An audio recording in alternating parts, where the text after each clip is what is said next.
নন্দকুমারের মাধবপুরে অবৈধ তেল কাটিং গোডাউনে পূর্ব মেদিনীপুর জেলার এনফোর্সমেন্ট শাখা এবং নন্দকুমার পুলিশের যৌথ অভিযান।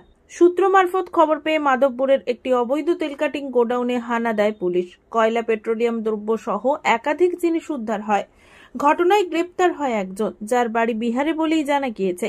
সিজ করা হয়েছে একটি তেল ট্যাঙ্কার সহ গোডাউনে থাকা ফলস নম্বর প্লেট, কয়েক হাজার লিটার কাটিং তেল, বিটুমিনাস দ্রব্য ইত্যাদি। পুলিশ সূত্রে জানা যায়, আগাম খবর থাকায় তারা হঠাৎই হানা দেয় ওই গোডাউনে। প্রসঙ্গত, বেশ কিছুদিন পূর্বেই কোলাঘাটে একটি তেল কাটিং কারখানায় হানা দিয়েছিল পুলিশ।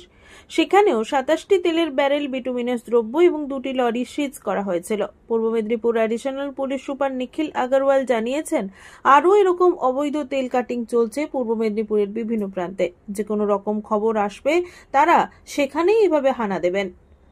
গতকালকে আমরা কিছু ইন্টেলিজেন্স ইনপুট পাই কি কয়েকটা জায়গায় নন্দকুমার থানা এরিয়াতে কিছু ইলিগাল কাজ চলছে with respect to petroleum products and bituminous product. তো আমাদের ডিস্ট্রিক্ট এনফোর্সমেন্ট ব্রাঞ্চ এবং নন্দকুমার থানা দুটো টিম মিলিয়ে যৌথভাবে একটা অপারেশন করে দুটো জায়গায় রেড করা হয়েছিল। সেখান থেকে আমরা কিছু পেট্রোলিয়াম প্রোডাক্টস, বিটুমিনাস প্রোডাক্ট এগুলো সিজ করেছি। তার সঙ্গে আমরা দুটো গাড়িও সিজ করেছি। কয়েকটা নাম্বার প্লেটস আমরা সিজ করলাম, যেটা আমরা আশা করছি সেটা fake. We will verify it during the course of investigation. একটা লোককে অ্যারেস্ট করা হয়েছে। ওনার বাড়ি প্রাথমিকভাবে জানা গেছে কি বিহারে আছে।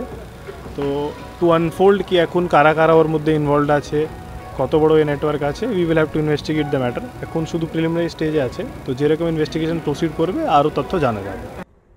পুলক বেরার রিপোর্ট, খবর BCBS।